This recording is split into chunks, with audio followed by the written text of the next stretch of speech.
और मुख्तार के बेटे को सुप्रीम कोर्ट से एक बड़ा झटका लगा है। इस वक्त की बड़ी खबर आपको बता रहे हैं। उमर अंसारी को सुप्रीम कोर्ट से एक बड़ा झटका लगा। सुप्रीम कोर्ट ने सुनवाई से इनकार कर दिया है। तो लखनऊ के जियामऊ में जमीन हड़पने का ये पूरा मामला है। उमर ने केस रद्द करने की मांग की थी। उमर को हाईकोर्ट से भी राहत नहीं मिली थी। फरार चल रहा है उमर अंसारी। जमीन हड़पने के मामले में मुख्तार के दोनों बेटे आरोपी हैं। तो एक बड़ी खबर आपको बता रहे हैं। ज्यादा जानकारी के साथ में सुशील पांडे फोन लाइन पर जुड़ गए हैं। सुशील, मुख्तार के बेटे को सुप्रीम कोर्ट से एक बड़ा झटका लगा है, क्या जरा जानकारी? सुप्रीम कोर्ट ने किस आधार पर क्या कुछ फैसला अभी सुनाया है?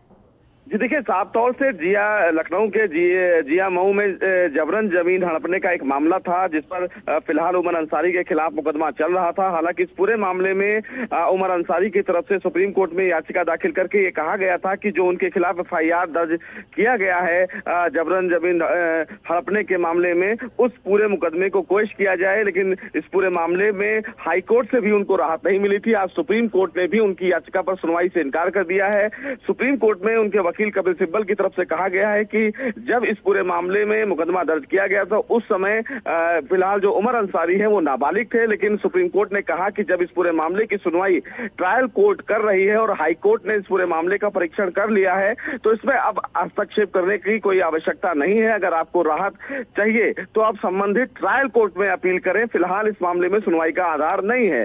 कपिल सिब्बल सुप्रीम कोर्ट में बार बार ये कह रहे थे कि उमर अंसारी उस समय नाबालिग थे जब ये मुकदमा दर्ज किया गया और उनके दादी के द्वारा इस पूरे मामले जो पूरी डीड हुई थी उस पर साइन किया गया था। लिहाजा उमर अंसारी को इस पूरे मामले में कहीं ना कहीं फंसाने की कोशिश की गई है। लेकिन सुप्रीम कोर्ट ने कपिल सिब्बल की दलील को नहीं माना और ये कहा कि जब इस पूरे मामले में ऑलरेडी चार्जशीट फाइल हो गई है और ट्रायल का स्टेज चल रहा है, तो ऐसे में हस्तक्षेप करने का कोई औचित्य नहीं है। ऐसे में ये साफ है कि उमर अंसारी को फिलहाल सुप्रीम कोर्ट से राहत नहीं हाथ लगी है। इस उम्मीद से वो सुप्रीम कोर्ट आए थे कि शायद हाईकोर्ट से जो उन्हें राहत नहीं मिली है, सुप्रीम कोर्ट हाईकोर्ट के फैसले को पलट दे।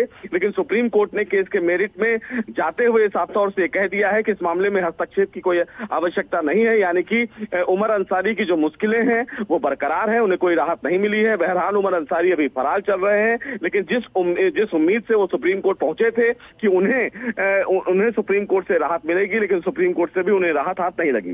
जी ठीक है। लेकिन सुशील, ये बताइए कि एक तरफ उमर फरार चल रहा है, वहीं दूसरी तरफ हम देख रहे हैं कि प्रशासन लगातार ताबड़तोड़ छापेमारी भी कर रहा है। लेकिन पुलिस का आगे क्या प्लान देखा जा रहा है? क्या जल्दी गिरफ्तारी का दावा प्रशासनिक अमले की तरफ से किया जा रहा है? और साथ ही ये भी बताएगा कि कौन कौन सी गंभीर धाराओं के चलते ये मामला दर्ज किया गया था? क्योंकि अब सुप्रीम कोर्ट ने केस रद्द करने से इनकार कर दिया है, तो जाहिर सी बात है कि आने वाले दिनों में मुश्किलें और ज्यादा बढ़ सकती हैं। जी देखिए, फिलहाल जिस मामले में इस पूरे मामले को लेकर जांच आगे बढ़ रही है उमर अंसारी के खिलाफ, जिसमें 420, 120B, 343 इन तमाम धाराओं के तहत फिलहाल जो मुकदमा है वो दर्ज किया गया है। क्योंकि जबरन इन्होंने जो एक 420 किया था, यानी कि जो हस्ताक्षर किए थे वो गलत तरीके से किए गए थे। साथ ही साथ एक साजिश के तहत ये पूरा मामला, इस पूरे मामले में वो आगे बढ़ रही थी जांच में, जिसमें 120B है।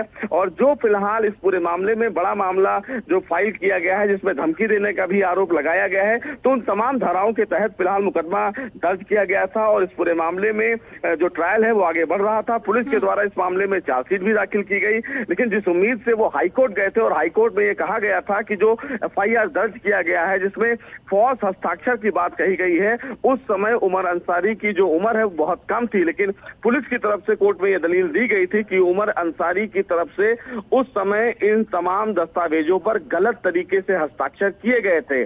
और ये फिलहाल जांच रिपोर्ट पुलिस ने लगाई है। बहरहाल अब उमर अंसारी सुप्रीम कोर्ट आए थे कि शायद उनके खिलाफ जो मुकदमा दर्ज किया गया है उसको सुप्रीम कोर्ट क्वेश कर देगा। तो पहले हाई कोर्ट, उसके बाद फिर सुप्रीम कोर्ट से एक बड़ा झटका इसे कहा जा सकता है। और जमीन हड़पने का ये पूरा मामला था जिसको लेकर केस रद्द करने से सुप्रीम कोर्ट ने इनकार कर दिया। तमाम जानकारी साझा करने के लिए बहुत शुक्रिया सुशील आपका।